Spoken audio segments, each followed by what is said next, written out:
Now we are starting our session, and before I start this, like I mentioned in the reel also ना, कि आज हम 5 ऐसे food के बारे में बात भी करेंगे इन द इनिशियल सेशन, जहां पे फाइबर ऑप्टिमाइजेशन, आपका फाइबर जो नीड होता है वो कैसे पूरा हो सकता है, और इसकी स्ट्रैटेजी क्या होनी चाहिए, और स्ट्रैटेजी के साथ साथ आप उसको इंट्रोड्यूस कैसे करेंगे।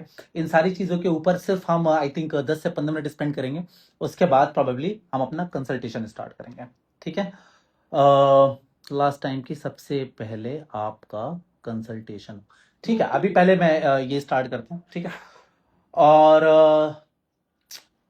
नॉट ओनली दैट, अभी फिलहाल मैं चाहता हूं कि एक बार मैं उनका नाम कॉल आउट कर लूं जिन्होंने लेट से, आज मैंने बोला था ना कि एक रील डाली थी, तो उस पे किसने किसने कमेंट किया है। तो अभिषेक आर यू हियर? अभिषेक जांगिड़, अभिषेक जांगिड़, मोहित अरोरा, मोहित यहाँ पे हो? अच्छा, अभिषेक है यहाँ पे। मोहित 6_ रामन, रमन, रमन यहाँ पे हैं क्या? Hamza Vora, I am literally, I mean like I am reading the comment ना जो आप लोगों ने किया था। तो मतलब आइडिया यही था कि एक बार मैं उनका नाम पहले कॉल आउट करूंगा, उसके बाद अगर वो होंगे तो उनको हम डेफिनेटली लेने की कोशिश करेंगे। इस्माइल, इस्माइल यहाँ पे हैं क्या? पीयूष, पीयूष दवाले,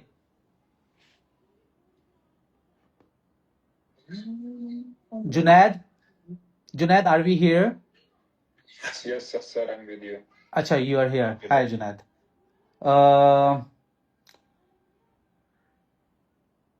क्या ये क्या है? गर्वनीश, गर्वनीश, गर्वनीश, आशीष सूद 47 ईयर एज, आशीष,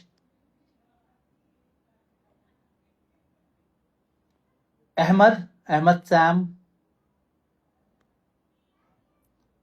then again Syed Ahmed, Syed Ahmed, Shobhit 27 year age है, 27 year old Shobhit. Akanksha Patel, Akanksha Patel, these are the people. Akanksha, can you just unmute? एक बार बोल सकते हैं क्या, इफ यू आर देयर? आकांक्षा, चलो। कृतेश, संदीप बात कर रहा हूँ। हाय संदीप, संदीप एक सेकंड, अभी मैं आपसे बात करता हूँ यार। कृतेश, कृतेश नहीं है। Abu Afsar, Abu Afsar, Ritesh Raghav, yes sir, yes sir. Ritesh is there. चलो ठीक है रितेश। रितेश आपकी एज 25 है एंड ठीक है। प्रोस्टाइटिस के लिए मेरे पास क्यों आए हो यार? प्रोस्टाइटिस is a case of I think for urologist. Sir, actually they said it is due to gut dysbiosis something they said, sir. किसने? यूरोलॉजिस्ट ने बोला है कि गट डिसबायोसिस की वजह से है ये? No sir, actually I have tested one gut microbiome test through online. They said that it is I don't believe in gut microbiome test, पहली चीज। दूसरी चीज ये है कि आपको प्रोस्टाइटिस आपका डायग्नोस्ड है? no sir, actually they said, actually one urologist said, sir. But when I take probiotics I am feeling much better, sir. तो आपको अगर प्रोस्टाइटिस है तो क्या बार बार यूटीआई होता है क्या? Not UTI, sir. That bladder sensation is there, sir. Bladder sensation, Not, yes sir. चलो ठीक है। ऋचा अग्रवाल, ऋचा अग्रवाल, आई थिंक मैंने यहाँ पे जितने लोगों का कमेंट था सबका नाम कॉल आउट कर दिया। 17 लोग थे, है ना, सो फार। ठीक है, चलो।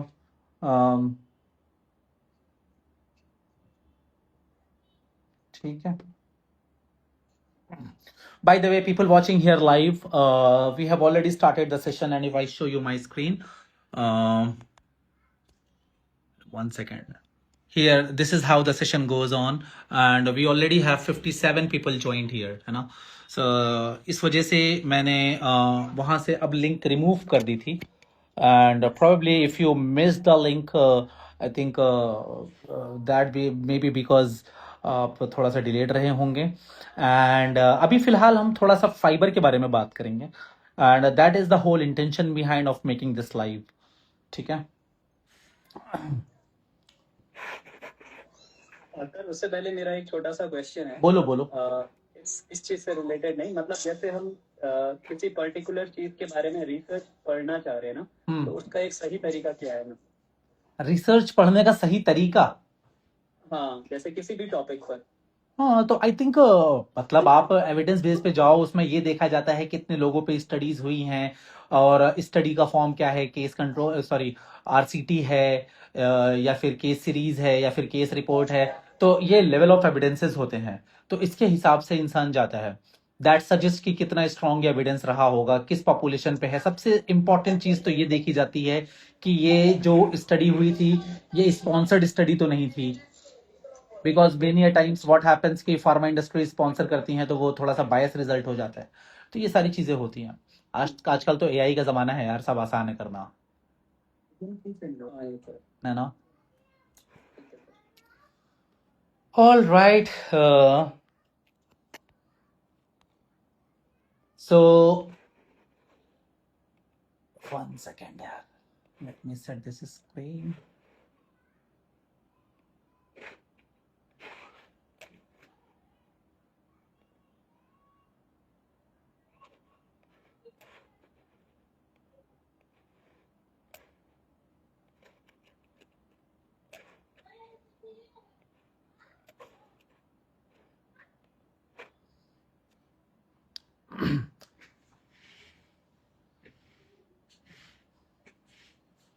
सो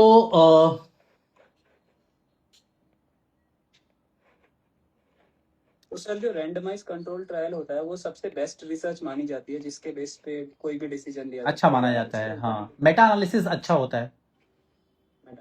या ठीक है.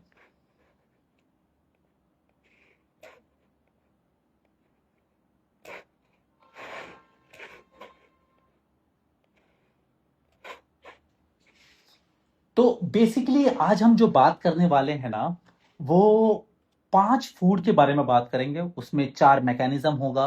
Unfortunately guys, I don't have anything मतलब such to show here now, but आप इन फूड्स का लिस्ट बना लेना. Just write it on a paper, pen and paper, and this is not and hard and fast rule कि यही खाना है, बट देन अगेन अगर इसको इनकॉर्पोरेट कर लिया तो जिंदगी आसान हो जाएगी. ठीक है. इंडियन पॉपुलेशन के हिसाब से इसको हम और कैसे मॉडिफाई कर सकते हैं, उसके बारे में भी बात करेंगे. So it's like a strategy, and so सबसे ज्यादा मैटर क्या करता है? मैटर करता है रेपिटेशन, है ना कि एक्सपेंसिव सप्लीमेंट्स. अब रेपिटेशन किसका? आप जो आज मेरे पास आए हो, क्यों आए? Because somewhere or the other you are suffering from, आप किसी चीज से सफर कर रहे हो, आपको कोई प्रॉब्लम है. ठीक है. अब आइडिया ये है कि अलग अलग माइक्रोब्स अलग अलग सबस्ट्रेट को प्रिफर करते हैं. सबस्ट्रेट मतलब अलग अलग उनका फूड होता है. लेट्स से किसी को फाइबर पसंद होता है, किसी को रेजिस्टेंट स्टार्च पसंद होता है, किसी को पॉलीफेनॉल्स, कोई फर्मेंटेड फूड के ऊपर फीड करता है. तो यहां पे जो टारगेट है ना, वो परफेक्ट डाइट का नहीं है, लेकिन एक अच्छी डाइट कंसिस्टेंट बेसिस पे हम कैसे फॉलो कर सकते हैं, वो मैटर करता है. जिंदगी को इतना मुश्किल नहीं बनाना चाहिए कि एक पॉइंट के बाद ऐसा लगे कि यार अब मुझसे नहीं हो पाएगा. जब आप ये सोचने लगोगे कि अब मुझसे नहीं हो पाएगा, तो प्रॉब्लम ये होगी, आप छोड़ दोगे, और जब छोड़ दोगे तो फिर जिस कंडीशन में अभी हो, इसी कंडीशन में फिर लैंड अप कर जाओगे. ठीक है. तो आज का स्ट्रक्चर क्या होगा? सबसे पहले हम थोड़े से पैटर्न के बारे में बात करेंगे, उसके बाद मैकेनिज्म के बारे में बात करेंगे, उसके बाद 5 फूड्स के बारे में बात करेंगे और उन फूड्स को इंडिया के हिसाब से हम कैसे ट्रांसलेट कर सकते हैं उसके बारे में बात करेंगे। एंड लास्ट में थोड़ी सी सेफ्टी के ऊपर बात करेंगे। ठीक है, मेरी आवाज आ रही है सबको? Am I audible? Yes, sir. मेरी आवाज Yes, yes. चलो ठीक है, Yes, sir. ठीक है। अब Yes, sir. मैं 4 चीजें आपको जो अभी बताने लगा हूं, ये आप आज का जो पूरा टॉक है ना, ये इसका एक बैकबोन है। ठीक है, एक तरीके से ये एक बायोलॉजिकल सिग्नल है, एक biological signal that is coming from your plate. आपके प्लेट में से ये बायोलॉजिकल सिग्नल आता है। Number 1 fibre, number 2 polyphenols, number 3 fermented food and number 4 healthy fats and protein. अब फाइबर क्या करता है? फाइबर आपके वाटर को होल्ड करता है, प्लस स्टूल को बल्क देता है, प्लस आपके माइक्रोबायोम का सबस्ट्रेट बनता है। ठीक है, अब माइक्रोबायोम का सबस्ट्रेट मतलब उनका फूड बनता है। सो इसमें सारे ही फाइबर आ जाते हैं, सॉल्युबल इनसॉल्युबल सारे ही आ जाते हैं। पॉलीफेनॉल्स क्या करता है? ये आपका डिफेंस मॉलिक्यूल है जिसको माइक्रोबायोम ट्रांसफॉर्म करता है into other forms like short chain fatty acid and other things. Fermented food on the other hand क्या होता है? ये लाइव माइक्रोब्स होते हैं प्लस पोस्ट बायोटिक मेटाबोलाइट्स होते हैं। एंड हेल्दी फैट और प्रोटीन क्या करते हैं? ये आपको सेटाइटी देते हैं, मतलब अब मेरा पेट भर गया, हमें अब फुल फील हो रहा है। ठीक है, सेटाइटी देते हैं, मेटाबॉलिक सपोर्ट देते हैं। ठीक है, तो ये बताने का मकसद सिर्फ इतना था कि सिर्फ एक न्यूट्रिएंट्स की पूजा मत करो, आप एक होल सम चीज पे जाओ जिसमें सारी चीजें आए। ठीक है,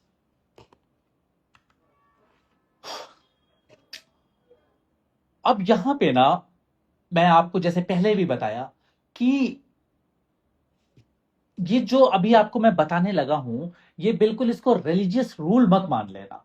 ठीक है, इसके अराउंड अपनी चीजों को और बिल्ड करने की कोशिश करना। मतलब जितना ज्यादा प्लांट की वैरायटी होगी आपके प्लेट के अंदर, उतना ज्यादा ब्रॉडर होगा आपका माइक्रोबियल फीडिंग। ठीक है, तो करना क्या है? नंबर ऑफ फ्रूट्स, मतलब क्वांटिटी नहीं कि मैंने 1 किलो सेब खा लिया, 1 किलो गुआवा खा लिया, नहीं नहीं। स्पीसीज कि ये फ्रूट्स मैंने खाए, ये वेजिटेबल्स मैंने खाए, ये लेग्यूम्स खाए, ये ग्रेन्स लिया, ये नट्स लिया, सीड्स लिया, हर्ब्स लिए, स्पाइसेस लिए। ठीक है, अब इसको अगर बहुत ज्यादा रिलीजियसली फॉलो करने लगोगे ना, तो एक एंजाइटी भी डेवलप होने लगेगी। तो एंजाइटी मत डेवलप करना, बट अपने वीकली डाइवर्सिटी स्कोर को काउंट करना शुरू करना। ठीक है, तो उससे ये होगा कि आपकी हैबिट में चीजें आ जाएंगी। यू विल स्टार्ट नोइंग कि हाँ, आज मैंने ये तरबूज खाए थे, आज मैंने खरबूजा खाया था, आज मैंने गुआवा लिया था, आज मैंने मैंगो लिया था। एवरीथिंग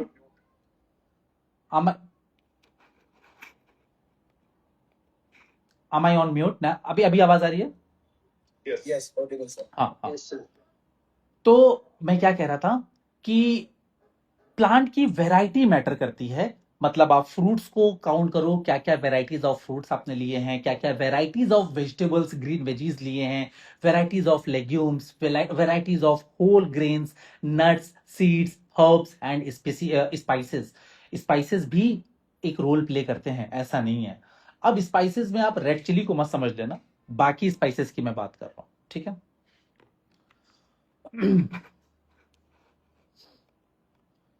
अब नंबर 1 फूड जिसके बारे में मैं बात करना चाहता हूं वो है कीवी।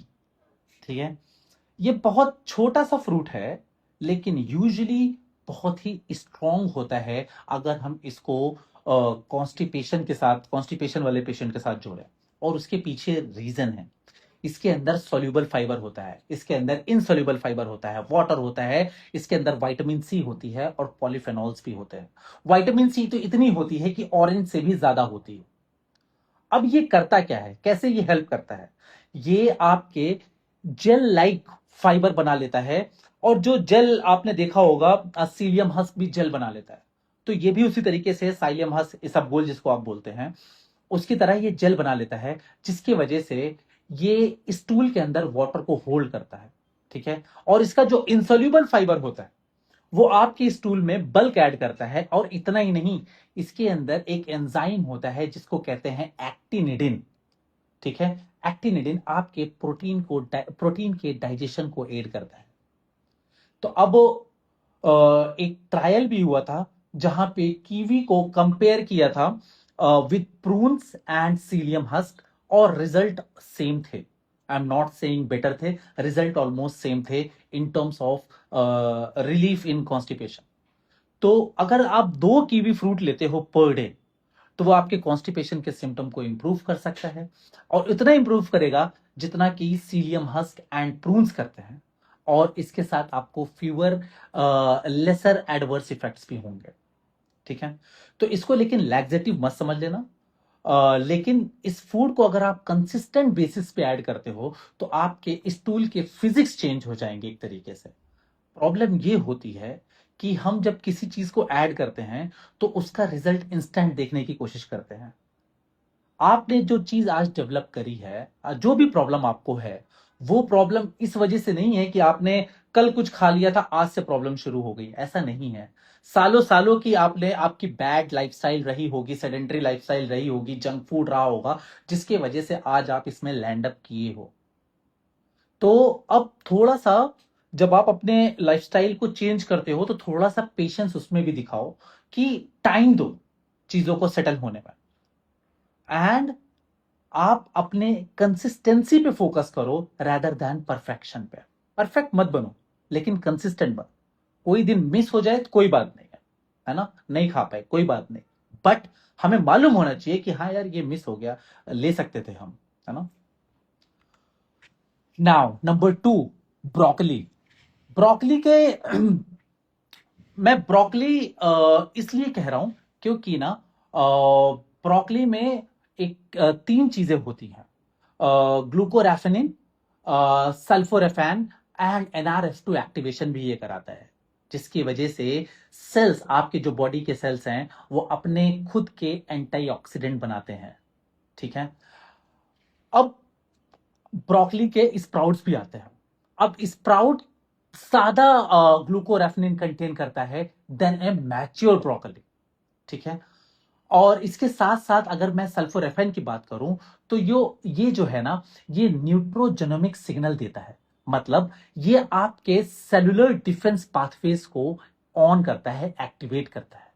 मैं इसको ये क्लेम नहीं कर रहा हूं कि आपके लिवर को डिटॉक्स कर देगा, बॉडी को डिटॉक्स कर देगा, ऐसा कुछ नहीं है। मैं बस इतना कहना चाह रहा हूं, इसको ऐड करने से, कंसिस्टेंट बेसिस पे ऐड करने से सिग्निफिकेंट चेंजेस देखने को मिल सकते हैं ओवर द टाइम, ठीक है। आई नो ये एक क्रूसीफेरस वेजिटेबल में आता है, हेंस इसके ऊपर मैं किसी और दिन डिस्कस करूंगा कि थायराइड के पेशेंट्स को नहीं लेना चाहिए।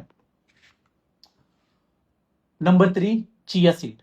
चिया सीड हम सारे जानते हैं कि इसके अंदर एक अपने इनहेरिटेड क्वालिटी होती है जो जेल फॉर्मिंग फाइबर, मतलब जेल फॉर्मिंग टेक्सचर की तरह बन जाता है, जिसकी वजह से 2 चीजें होती हैं। एक, जब ये वाटर को अपने अंदर होल्ड करता है तो स्टूल सॉफ्ट होता है। दूसरा, ये सेटाइटी देता है, मतलब फीलिंग ऑफ फुल, आप ज्यादा खाना नहीं खाएंगे। अब जब ड्राई चिया सीड को हम पानी में सोक करते हैं तो वो पानी को अपने अंदर एब्जॉर्ब कर लेता है, जिसकी वजह से जेल मैट्रिक्स बनता है, प्लस इसके अंदर सॉल्युबल फाइबर भी होता है। तो लेना कितना है, 5 ग्राम अगर हम लें, मतलब 1 टेबल स्पून में आई थिंक 5 ग्राम ही होता होगा। उसको अगर हम पानी में सोक कर दें एंड नेक्स्ट मॉर्निंग में अगर ले लें तो एक अच्छा फाइबर का सोर्स बनेगा, एंड ज्यादा महंगा भी नहीं है, एक मतलब सस्ते से अच्छा जुगाड़ निकल सकता है, ठीक है। अब चिया सीड में ना ओमेगा 3 भी होते हैं एंड पॉलीफेनॉल्स भी होते हैं।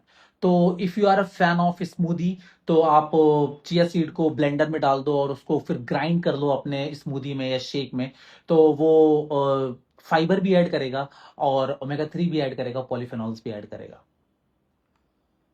ऑल राइट, आई थिंक इसके ऊपर मैंने वीडियो भी करी थी कैफिर के ऊपर, है ना। फर्मेंटेड फूड ही खाली प्रोबायोटिक नहीं होते हैं, है ना, मतलब ये सिर्फ प्रोबायोटिक नहीं होते हैं, ये माइक्रोबियल डाइवर्सिटी प्लस इसके अंदर के मेटाबोलाइट्स भी जो होते हैं ना, वो ओवरऑल गट हेल्थ को सपोर्ट करते हैं। अब बहुत लोग कहते हैं कि केफिर को मतलब योगर्ट में ले लो, या फिर केफिर को योगर्ट के नाम से जोड़ते हैं। वो एक फैंसी नेम है। आई वुड से कि प्लेन केफिर होना चाहिए, अनस्वीटेंड होना चाहिए, और आपको टॉलरेट करे वो वाला होना चाहिए। बहुत सारे लोग को टॉलरेट भी नहीं करता है। अब जब आप लाइव माइक्रोब्स, मतलब कैफिर में लाइव माइक्रोब्स होते हैं, जब आप उनको इंट्रोड्यूस करते हो तो उनके स्ट्रेन्स आपके बॉडी, आपके गट के अंदर जाके फर्मेंट करते हैं और अपनी पॉपुलेशन को बढ़ाते हैं, जिसकी वजह से गट हेल्थ का जो माइक्रोबियल इकोसिस्टम है वो और रोबस्ट बनता है। अब लेकिन यहाँ पे ना लैक्टोज इंटॉलरेंस वाले जो होते हैं, उसमें से भी आई हैव सीन कि कुछ लोगों ने कैफिर को बेटर टॉलरेट किया है और कुछ ने नहीं किया है। तो प्रोबेबली अगर आप लैक्टोज इंटॉलरेंट हैं तो you can just try it once. अब यहाँ पे मैं आपको जो एक चीज बताना चाह रहा हूं वो ये है कि अब इन सारे फूड से ना कॉम्बिनेशन बनाने की कोशिश करना। क्यों? क्योंकि फाइबर अगर आप ऐड करोगे तो उससे आपके माइक्रोब्स को सबस्ट्रेट मिलेगा। फर्मेंटेड फूड अगर आप ऐड करोगे तो माइक्रोबियल एक्सपोजर मिलेगा और फर्मेंटेड मेटाबोलाइट्स मिलेंगे। Fermentation itself can rise short chain fatty acid, जिसकी वजह से ब्यूट्रेट बनेगा। ब्यूट्रेट आपके कोलोनोसाइड का एक एनर्जी सोर्स भी होता है, जिसकी वजह से आपके गट की लाइनिंग और स्ट्रॉन्गर बनती है। ठीक है। और इसके साथ साथ इन्फ्लामेशन सिग्नल भी इंप्रूव होता है, कुछ सेलेक्टेड पॉपुलेशन में देखा गया है। अब एक बहुत ही अंडररेटेड चीज है जो हर घर में, हमारे इंडियन हर घर में पाया जाता है, वो है छोले, चिकपीस। ठीक है। अब ये चने, चिकपीस या छोले, जो भी आप इसको नाम दें, इसके अंदर ना 3 चीजें होती हैं। एक रेजिस्टेंट स्टार्च, एक सॉल्युबल फाइबर, तीसरा ये प्लांट बेस्ड प्रोटीन सोर्स होता है, प्लस इसके अंदर मिनरल्स भी होते हैं। अब रेजिस्टेंट स्टार्च जो होता है ना, वो ये क्या करता है कि आपका जब कुछ खाते हो तो आइडियली क्या होता है कि आपके वो स्टमक में गया, स्टमक से स्मॉल इंटेस्टिन में, स्मॉल इंटेस्टिन का पूरा रास्ता तय करते हुए फिर वो लार्ज इंटेस्टिन तक पहुंचता है। लेकिन कुछ portion of resistant starch they escapes the intestinal digestion और वो इंटैक्ट पहुंच जाते हैं आपके लार्ज इंटेस्टिन में, जहां पे वो आपके माइक्रोबायोम का फ्यूल सोर्स बन जाता है आपके कोलोन के अंदर। अब जब माइक्रोबायोम को फ्यूल मिलता है तो वो क्या करते हैं? आपको अगर एनर्जी मिले तो आप क्या करोगे? आप अपनी प्रोडक्टिविटी को बढ़ाओगे ना, इन एनी फॉर्म। तो उसी तरीके से माइक्रोबायोम की जब प्रोडक्टिविटी बढ़ती है तो वो अपने नंबर्स को बढ़ाते हैं, वो रेप्लिकेट करते हैं। ठीक है। सॉल्युबल फाइबर इसमें जो होता है वो आपके सैक्रोलाइटिक फर्मेंटेशन को फीड करता है और आपके स्ट्यूल फॉर्म को सपोर्ट करता है। और हाँ, जो इसमें प्रोटीन कंटेंट होता है, अगर आप छोले खाते हो, हाँ, मेक श्योर कि स्पाइसेस ज्यादा ना हो, मेक श्योर कि ऑयल आप जो यूज कर रहे हो सीड ऑयल मत यूज करो। ठीक है। घी में इसको बना लो। तो इससे क्या होगा, इसका जो प्रोटीन सोर्स है, जैसे मैंने पहले भी बताया था, उससे आपको सेटाइटी आएगी, जिसकी वजह से आप ओवर फीड नहीं करोगे अपने आप को। इसके अंदर मैग्नीशियम भी होता है, इसके अंदर आयरन भी होता है। तो ये एक्सेलेंट है फॉर इंडियन डाइट्स।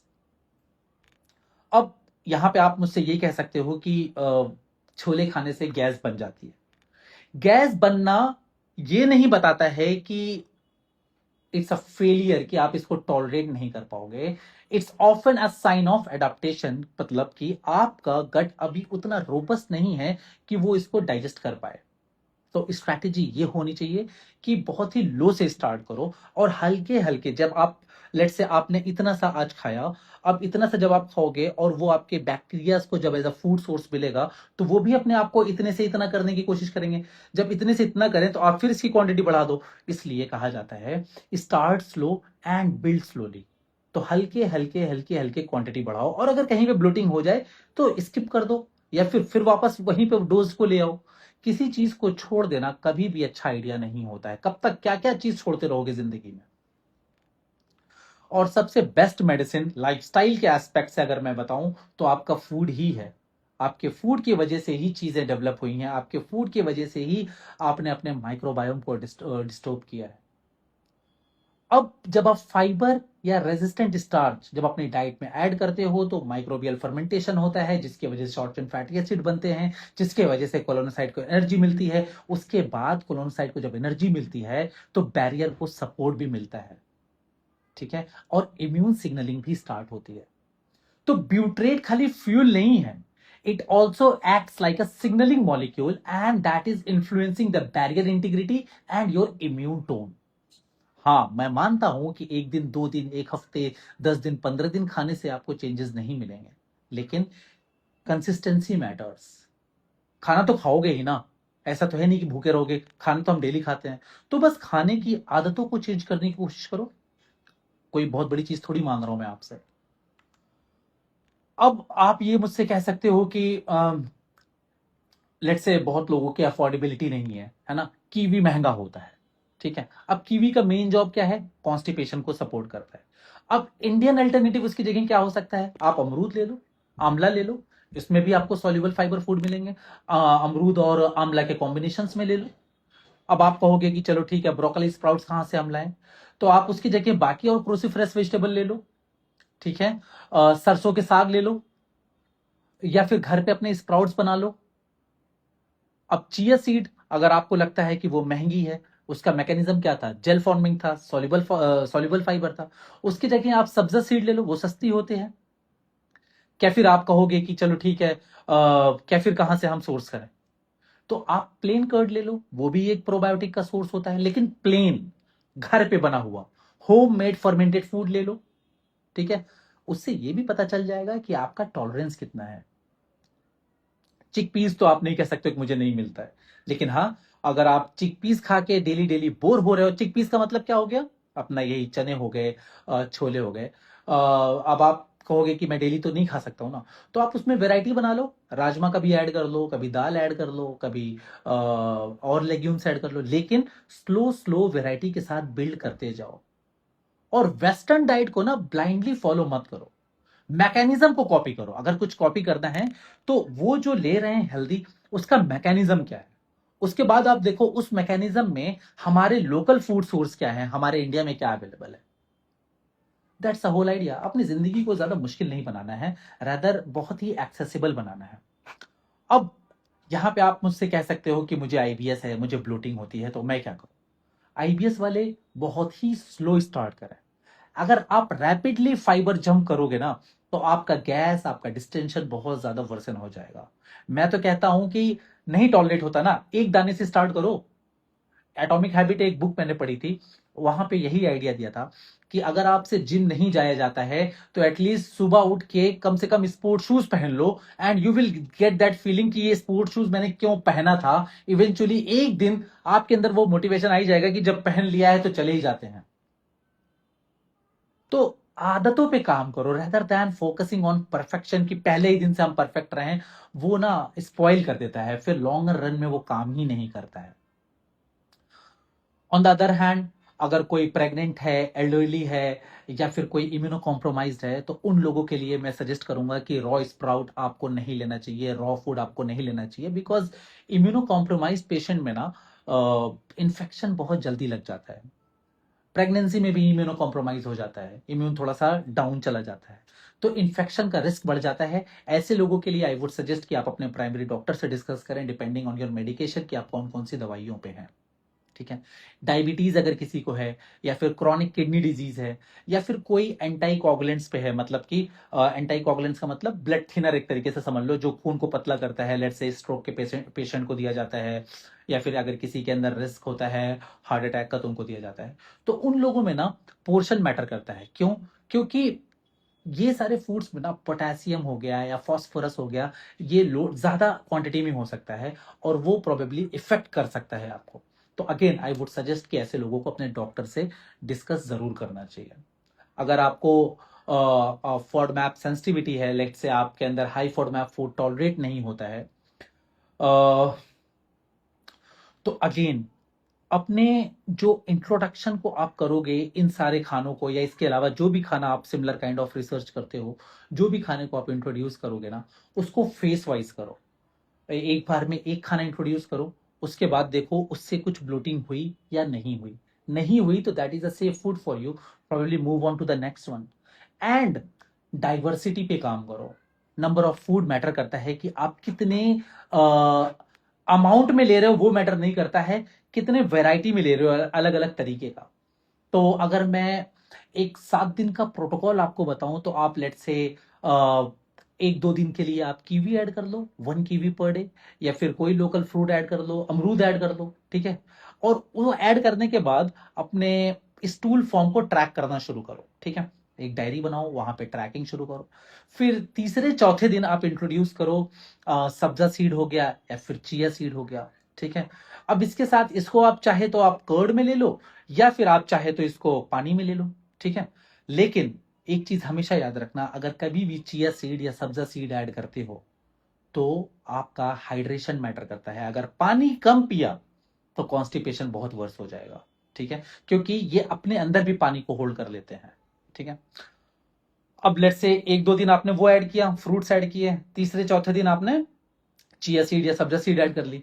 अब 5th से 6th डे आप जो है 2 से 3 टेबल स्पून खाली चना या फिर दाल या फिर बीन से स्टार्ट करो।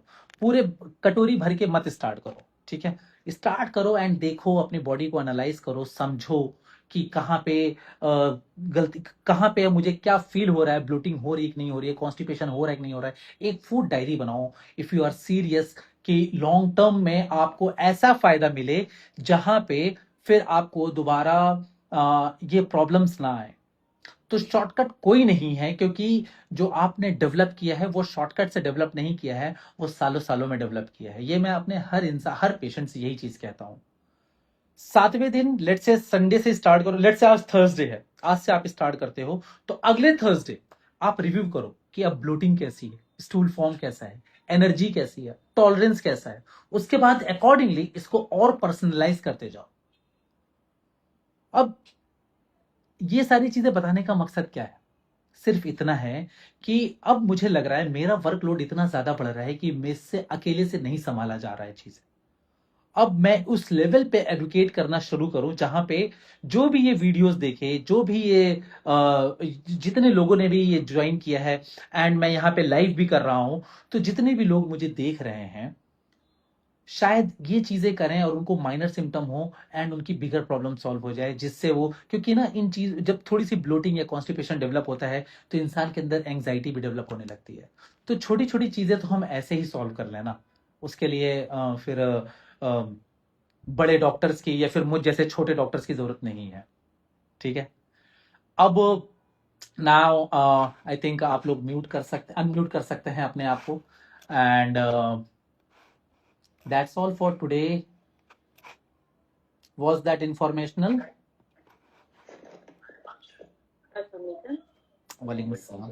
वालेकुम अस्सलाम, कैसे हैं? अल्हम्दुलिल्लाह, आप कैसे हैं? ठीक है? All good all good all good. मैं बिल्कुल ठीक हूँ यार। अब मेरा कुछ सवाल है आप लोगों से। इतना लेक्चर देने के बाद आप कुछ जवाब दे दो मुझे। आपको क्या लगता है ज्यादा इंपॉर्टेंट क्या है आपके गट के लिए, प्रोबायोटिक या फिर fibre? I think fiber. You think fibre? Amazing यार, आई थिंक पर्पस फुलफिल हो रहा है। अब मुझे ये बताओ, आपको अगर कॉन्स्टिपेशन है तो आप कौन से फूड से स्टार्ट करना चाहोगे सबसे पहले? इज इट कीवी, चिया, या फिर चना, या फिर कैफिर? जो इजीली अवेलेबल हो, कॉस्ट इफेक्टिव हो। हाँ, I think that's a brilliant answer. Cost effectiveness बहुत मैटर करती है। Sorry, come again. Kiwi and इसबगोल दोनों बहुत जो है ना बेटर। कीवी- कीवी जो है पील के साथ ले सकते हैं क्या? अगर आप पील के साथ ले सकते हो तो बहुत अच्छा है।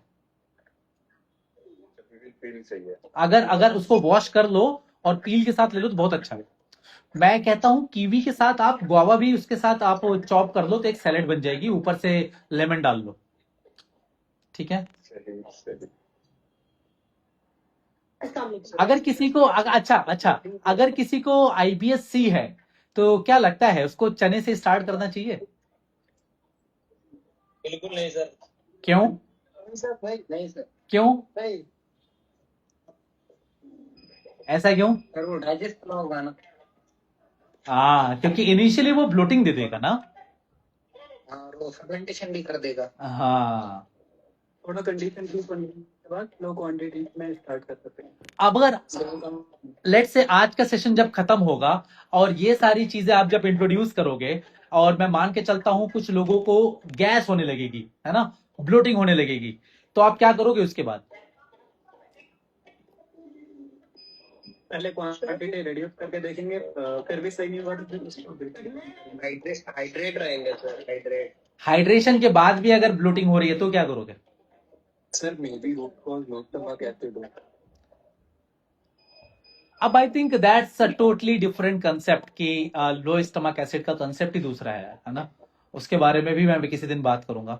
फिलहाल अगर किसी को आईबीएस है और अगर उसको ब्लोटिंग हो जाती है तो, या फिर आईबीएस नहीं भी है और आपने ये सारे खाने स्टार्ट किए और आपको ब्लोटिंग या गैस हो जाती है, तो आई वुड सजेस्ट कि आप उसको ये मत समझना कि ये मुझे सूट नहीं कर रहा है, रादर आप उसको ये समझना कि मेरा जीआई अभी इस चीज के लिए अडेप्टेड नहीं है,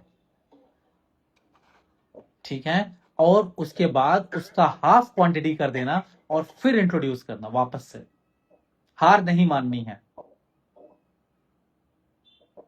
ठीक है। सर मेरा एक क्वेश्चन है आपसे, कितने गैप में दोबारा इंट्रोड्यूस करना चाहिए? 24 घंटे बाद कर लो अच्छा। या 48 घंटे बाद कर लो। हाँ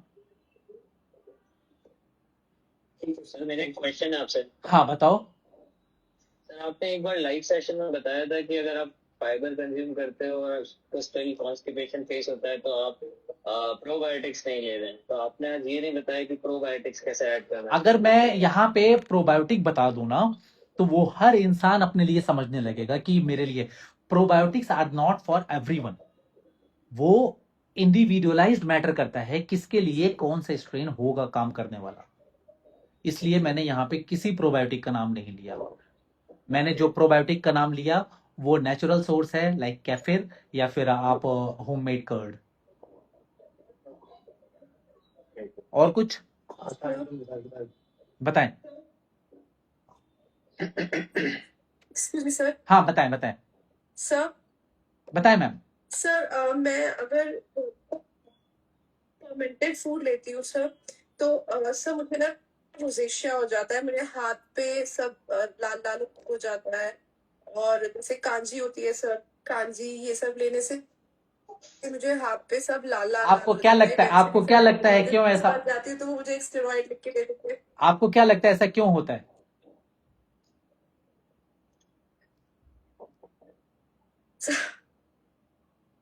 नहीं आइडिया है।